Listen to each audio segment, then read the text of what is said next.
जय माँ काली दोस्तों, आप सभी को मेरा नमस्कार। कैसे हैं आप सब? आशा है आप सब स्वस्थ होंगे, खुश होंगे। माता काली का आशीर्वाद और उनकी कृपा सदैव आप सब पर, आपके परिवार पर बनी रहे। आप सब स्वस्थ रहें, खुशहाल रहें।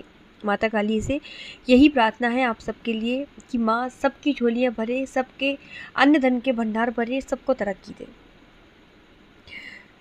एक बार फिर एक नई जानकारी के साथ मैं आप सबका स्वागत करती हूँ मेरे YouTube चैनल काली माँ की बेटी में। अगर आप पहली बार मेरे चैनल पर आए हैं तो चैनल को सब्सक्राइब जरूर कर लीजिएगा, बेल आइकन को प्रेस कर दीजिएगा ताकि आने वाली हर वीडियो, हर जानकारी आप तक सबसे पहले पहुँचे। साथ ही वीडियो में दी गई जानकारी आपको अच्छी लगती है तो वीडियो को लाइक जरूर करिएगा और ज़्यादा से ज़्यादा इस वीडियो को शेयर करिएगा। जिन लोगों पर माता काली की सवारी आती है या अन्य किसी और देवी देवता की सवारी आती है तो उस सवारी वाले व्यक्ति का अपमान करने से क्या होता है। बहुत से ऐसे लोग मैंने देखे हैं जिन पर सवारी आती है और लोग उनका मजाक बनाते हैं, उनका अपमान करते हैं, सवारी आने को ढोंग बोलते हैं, पाखंड बोलते हैं, अंधविश्वास बोलते हैं। आज का ये वीडियो उन्हीं लोगों के लिए है। सबसे पहले तो मैं आपको बता दूं कि किसी भी देवी देवता की सवारी आना अपने आप में एक बहुत बड़ी बात है। सवारी हर किसी को नहीं आती है। लाखों में एक होते हैं वो लोग जिन पर माता काली की सवारी आती है या अन्य किसी और देवी देवता की सवारी आती है। लेकिन हाँ, कुछ लोग ऐसे भी हैं जो सवारी के नाम पर धंधा खोलकर बैठे हैं, लोगों की आस्था के साथ खेलते हैं, उनके विश्वास के साथ खेलते हैं। किस लिए करते हैं? सिर्फ पैसे लूटने के चक्कर में। लेकिन हर व्यक्ति तो ढोंगी नहीं होता है ना। हर किसी को आप एक ही लाठी से तो नहीं हाँक सकते। जिनको सच में सवारी आती है वो व्यक्ति लाखों की भीड़ में भी अपनी एक अलग पहचान रखता है। एक अलग ही तेज उस व्यक्ति के चेहरे पर होता है। सवारी आना बहुत बड़ी कृपा का संकेत है। लोगों का जीवन निकल जाता है पूजा पाठ करते करते, उनकी चप्पलें घिस गई हैं, वो बूढ़े हो गए हैं मंदिर जा जाकर, लेकिन सवारी तब भी नहीं आई। लेकिन इसका मतलब ये भी नहीं है कि उनकी भक्ति झूठी है, उनकी भक्ति सच्ची नहीं है। भक्ति तो उनकी भी सच्ची है, बस सवारी की कृपा हर व्यक्ति को, हर किसी को प्राप्त नहीं होती है। माता काली स्वयं ही अपने हीरों में से किसी एक कोहिनूर को चुनती है सवारी के लिए। स्वयं अपने भक्त को चुनती है, उसके शरीर को चुनती है। इसलिए कभी भी किसी भी सवारी वाले व्यक्ति का अपमान नहीं करना चाहिए, भूलकर भी।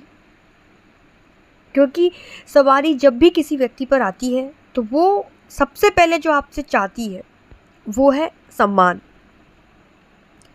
अगर आप सवारी को सम्मान नहीं देंगे तो जितना शक्ति ने आपको प्रसाद स्वरूप दिया है ना, जिसकी दम पे आप उसका मजाक उड़ा रहे हैं, जितना बोल रहे हैं, वो सब वो आपसे सूद समेत वापस ले लेगी। देर नहीं लगाएगी वापस लेने में, क्योंकि शक्ति देना जानती है तो लेना भी जानती है। वो सब छीन लेगी आपसे, कुछ नहीं बचेगा आपके पास और आप कुछ नहीं कर पाओगे। शक्ति आपसे कुछ नहीं चाहती है सिवाय सम्मान के, आदर के। शक्ति नहीं चाहती कि आप घंटों घंटों बैठकर उनकी पूजा पाठ करो, उनका नाम लो, सब काम छोड़ दो, बस उन्हीं की धूप दीप करते रहो। वो नहीं चाहती आपसे कुछ भी, वो सिर्फ सम्मान चाहती है। अगर सवारी आपके परिवार में किसी व्यक्ति पर आती है, वो आपका भाई हो सकता है, वो आपकी बहन भी हो सकती है, आपकी पत्नी पर भी सवारी आ सकती है, पत्नी भी हो सकती है, आपकी माँ हो सकती हैं, आपके पिता हो सकते हैं, कोई भी व्यक्ति हो सकता है। आपको कभी भी उस व्यक्ति का मजाक नहीं बनाना चाहिए जिस पर सवारी आती है। क्योंकि जिस भी व्यक्ति पर सवारी आती है और उसके ऊपर जो भी देवी देवता की शक्ति आती है, वो शक्ति कभी भी अपने भक्त का अपमान बर्दाश्त नहीं करती। अगर माँ की शक्ति आती है तो माँ कभी भी अपने बच्चे का अपमान बर्दाश्त नहीं करती। चाहे उस व्यक्ति पर सवारी उस वक्त आई हो या नहीं आई हो, उससे कोई फर्क नहीं पड़ता। कि सवारी आई है तो हमने मजाक नहीं उड़ाया, बाद में बना लिया, उससे कोई फ़र्क नहीं पड़ता।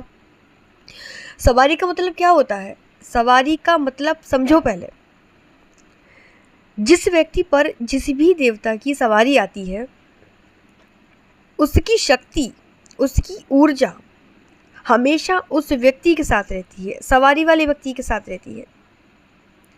सवारी का मतलब होता है कि उस शक्ति का वो अंश हमेशा उस सवारी वाले व्यक्ति की आत्मा से जुड़ा रहता है। वो शक्ति हमेशा उसके साथ चलती है, हमेशा उसके साथ रहती है।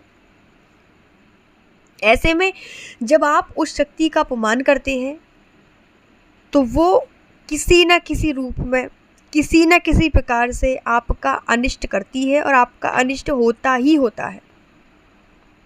इसलिए कभी भी उस व्यक्ति का अपमान नहीं करना चाहिए, कभी उसे ऐसे शब्द नहीं बोलना चाहिए कि उसके मुंह से आपके लिए कुछ बुरा निकले, आपके परिवार के लिए कुछ बुरा निकले। और कई ऐसे लोग भी हैं जिनको सवारी आती है पर उनके अपने परिवार के लोग ही सवारी का सम्मान नहीं करते। ऐसे में वो शक्ति जो आपके परिवार के साथ चल रही थी वो आपका साथ छोड़ देती है। जिस व्यक्ति पर सवारी आती है उसके शरीर को छोड़ देती है और फिर क्या होता है? आपके साथ, आपके परिवार के साथ परेशानियां आनी शुरू हो जाती है।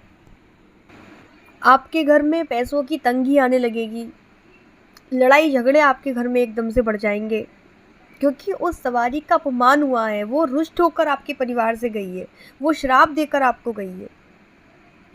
बिना मतलब की बीमारियां आपको लग जाएंगी, आपके शरीर में दर्द रहने लगेगा, कोई काम आपका नहीं बनेगा। क्योंकि सवारी जब व्यक्ति पर आती है, किसी पर आती है, तो वो जब भंडारे भरती है तो पूरे परिवार के भंडार भरती है, ना कि केवल सवारी वाले व्यक्ति के। इसलिए पूरे परिवार की ये जिम्मेदारी बनती है कि वो सवारी का सम्मान करे, सवारी वाले व्यक्ति का सम्मान करे। कभी भी सवारी वाले व्यक्ति का अपमान नहीं करना चाहिए, क्योंकि परिवार के अंदर जब सवारी का अपमान होता है तो उसका खामियाजा पूरे परिवार को भुगतना पड़ता है। कहते हैं कि गेहूं के साथ घुन भी पिसता है। इसलिए कभी भी, और जब शक्ति, जैसा मैंने आपको पहले भी बताया है कि काली माँ की शक्ति कभी अकेले नहीं चलती, उनके साथ बहुत सारी शक्तियाँ चलती हैं। तो जब शक्ति रुष्ट हो जाती है तो आपसे आपके पितृ रुष्ट हो जाते हैं। जो शक्तियाँ माँ काली के साथ आई थी, जैसे भगवान शिव की शक्ति, हनुमान जी की शक्ति है, भैरव बाबा की शक्ति है, ये सारी शक्तियाँ आपसे रुष्ट हो जाती हैं और फिर ज़िंदगी में कभी भी आपको सवारी प्राप्त नहीं होती। इसलिए कभी भी आपको किसी भी व्यक्ति का अपमान नहीं करना चाहिए जिस पर सवारी आती है। तो उम्मीद है ये जानकारी आपको अच्छी लगी होगी। वीडियो अच्छा लगे तो वीडियो को लाइक ज़रूर करिएगा। हमेशा की तरह कमेंट में जय माता दी सबको लिखना है। टेलीग्राम ग्रुप से आप हमारे जुड़ सकते हैं, उसका लिंक मैं आपको डिस्क्रिप्शन में दे दूँगी। अभी के लिए इतना ही, मिलती हूँ आपसे दूसरे वीडियो में। तब तक सभी को जय माता दी, धन्यवाद।